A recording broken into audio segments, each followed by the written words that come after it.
हरि ओम नमस्कार. ज्येष्ठ शुद्ध प्रतिपदा ते ज्येष्ठ शुद्ध दशमी आपल्या भारतीय संस्कृती परंपरेनुसार गंगा दशहरा उत्सव साजरा करण्याची परंपरा आहे. हा उत्सव आपणही वेगवेगळ्या नद्यांच्या स्मरणाने नक्कीच साजरा करणार आहोत. नदी हे एक जलतत्व आहे आणि तैत्तिरीय संहिता आणि अथर्व वेदानुसार सुद्धा जल हे पवित्र आहे आणि नदीचे तीर हे सुद्धा अत्यंत पवित्र असतात. या तीरांवर साक्षात भगवंतांनी वस्ती केली असं आपण मानतो. म्हणूनच नदीच्या तीरांवर अनेक धार्मिक स्थळं आपल्याला पाहायला मिळतात आणि आज सुद्धा अनेक नदीच्या तीरावर असलेली प्राचीन मंदिरं जी आहेत तर याचा इतिहास खूप म्हणजे जवळजवळ 200, 400, 500 वर्ष जुना असलेला आपल्याला त्याच्या नोंदी आढळतात. नद्या ह्या वैदिक शक्तींची अभिव्यक्ती आहे आणि नदीमध्ये जो स्नान करतो तो अर्थातच पावन होत असतो. साधी आपल्याला घरातली गोष्ट माहिती आहे. एखादी गोष्ट शुद्ध करायची, पवित्र करायची तर आपण लगेच तिच्यावर म्हणजे जलाचं प्रोक्षण करतो किंवा अगदी व्यवहारी म्हणजे स्वयंपाकघरातलं आपलं गृहिणींचं शास्त्र, एखादी म्हणजे बाहेरून आणलेली भाजी असेल, फळं असेल, आपण पाण्याच्या प्रवाहात ते स्वच्छ धुतो आणि मग ती आपण खाण्यासाठी त्याचा उपयोग करत असतो. तर असं हे जलतत्व. आणि आपल्या ह्या 10 दिवसांमध्ये संपूर्ण उत्तर हिंदुस्थानामध्ये गंगा दशहरा उत्सव खूप मोठ्या प्रमाणावर साजरा होत असतो. कारण अर्थातच त्या परिसरामध्ये गंगेचं वास्तव्य आहे. अनेक गावातून ही गंगा नदी प्रवाहित होत असते. त्यामुळे गंगेचे जे जे घाट आहेत त्या प्रत्येक घाटावर नदीपात्रामध्ये दिवे सोडून किंवा तिला नैवेद्य अर्पण करून, तिची ओटी भरून, तिची पूजा करून, तिला साडी नेसवून तिच्या तीरावर गायन, भजन किंवा स्तोत्र पठण अशा वेगवेगळ्या पद्धतीनं हा उत्सव साजरा करण्याची परंपरा आहे. आपली ही जी परंपरा आहे ह्या परंपरेमध्ये आपल्या नैसर्गिक जी सगळी वैविधता आहे यांचं सुद्धा संरक्षण करणं, जतन करणं हा एक महत्वाचा भाग त्याच्यामध्ये पाहायला मिळतो. कारण मानवाला एवढं नक्की माहिती आहे की आपली ही जी संपूर्ण मानवी सृष्टी आहे ही ह्या नैसर्गिक सृष्टीवर आधारित आहे. त्यामुळे निसर्गाचं संवर्धन हे आपलं खरं म्हणजे महत्वाचं कर्तव्य आहे. आज आधुनिकीकरणाच्या नादामध्ये मानव भराभर निसर्गाचा लय किंवा नाश करत चाललेला आहे. पण याचे सुद्धा दुष्परिणाम, याची देही, याची डोळा आपल्याला भोगायला लागतच आहेत. म्हणूनच या परंपरांच्या आधारे किंवा त्याच्या अनुषंगाने कुठेतरी एक संस्कार रुजवण्याची आपली एक महत्वाची त्याच्यामध्ये संस्कृती आहे किंवा हे संस्कारांचं बाळकडू आपण लहान वयापासूनच आपल्या इथल्या सर्वांना देत असतो. ते काय की 10 झाडं तोडली तर किमान 1 झाड लावायची तरी आपली जबाबदारी आहेच आहे. वेगवेगळ्या उत्सवांना वृक्षपूजन पण आपण त्यासाठी करत असतो. कारण आपण भूगोलामध्ये शिकलो की मोठे मोठे वृक्ष म्हणजे वड आहे, पिंपळ आहे, औदुंबर आहे, असे वृक्षांची मुळं ही खोल जात असतात आणि ह्या वृक्षांची मुळं पाणी अडवण्यासाठी सक्षम असतात. त्या जमिनीमध्ये ओलावा धरून ठेवण्यासाठी सक्षम असतात. म्हणजेच काय की जलस्रोत नदी आपल्या गावातून प्रवाहित होत असते.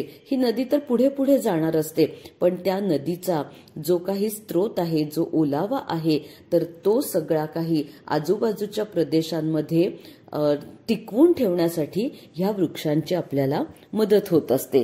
असं हा निसर्ग हा साखळी पद्धतीने गुंफत आपल्यासमोर उलगडत जातो आणि नदीच्या ह्या इतक्या सुंदर परंपरेमुळे किंवा ह्या उत्सवाच्या परंपरेमुळे आपण जाता जाता नैसर्गिक अन्य गोष्टींचंही संवर्धन करण्याचा एक खरं तर शपथच घेत असतो.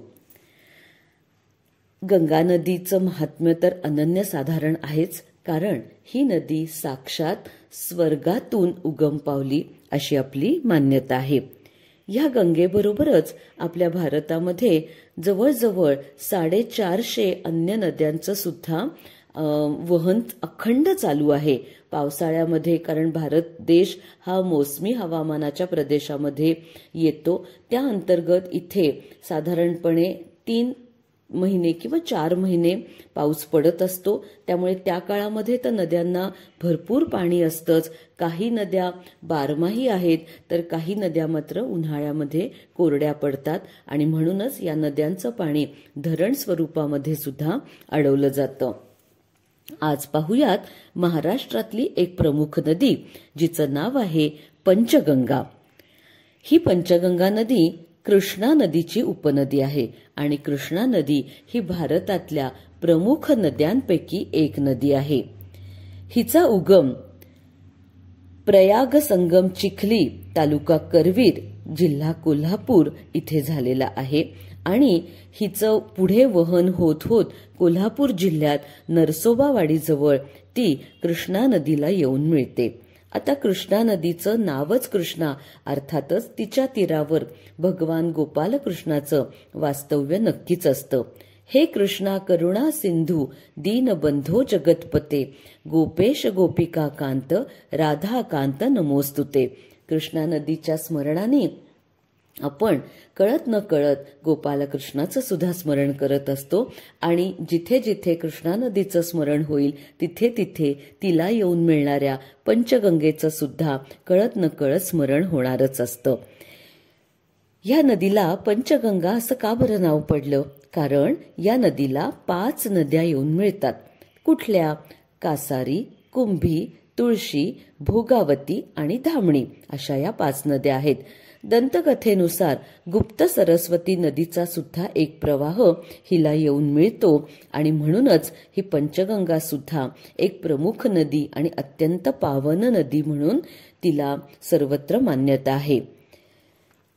पंचगंगेचा जो संगम आहे, प्रयाग संगम त्याला म्हटलं जातं, त्या संगमानंतर नदी कोल्हापूरच्या उत्तरेवर गाळाचं एक पठार तयार करते आणि पूर्वेकडे वाहत जाते.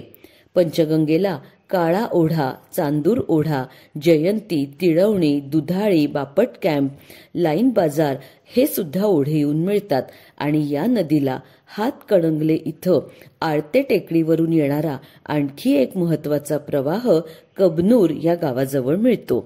भोगावती आणि कासारीचे संगम असलेले प्रयाग संगम हे पंचगंगा नदीच्या प्रारंभाचं प्रतीक आहे. या ठिकाणी स्थानिक पवित्रता आहे. प्रयागराज नंतर या संगमाचं महात्म्य मानलेलं आहे. राधानगरी हे धरण भोगावती नदीवरील एक प्रमुख धरण आहे. काळम्मावाडी धरण, कोडीबुद्रुक धरण, तुळशी धरण ही काही प्रमुख धरणं या नदीवरची आहेत. कोल्हापूर या शहराला दक्षिण काशी किंवा महातीर्थ असं संबोधलं जातं. हे शहर अंबाबाई किंवा महालक्ष्मीच्या निवासाचं एक प्रसिद्ध स्थान आहे आणि महाराष्ट्रातील 3.5 शक्तिपीठांपैकी हे एक अत्यंत महत्वाचं आणि जागृत असं स्थान आहे. ह्या पंचगंगेचं दर्शन कोल्हापूरकरांसाठी तर नित्य पावन आहेच, परंतु आपल्या सर्व महाराष्ट्रातल्या लोकांसाठी सुद्धा हिचं दर्शन, हिचं स्मरण हे तितकंच महत्त्वपूर्ण असणार आहे. गंगा दशहरा निमित्त आज पंचगंगा नदीच्या स्मरणाने आजचा भाग इथेच समाप्त करीत आहे. श्रीराम समर्थ.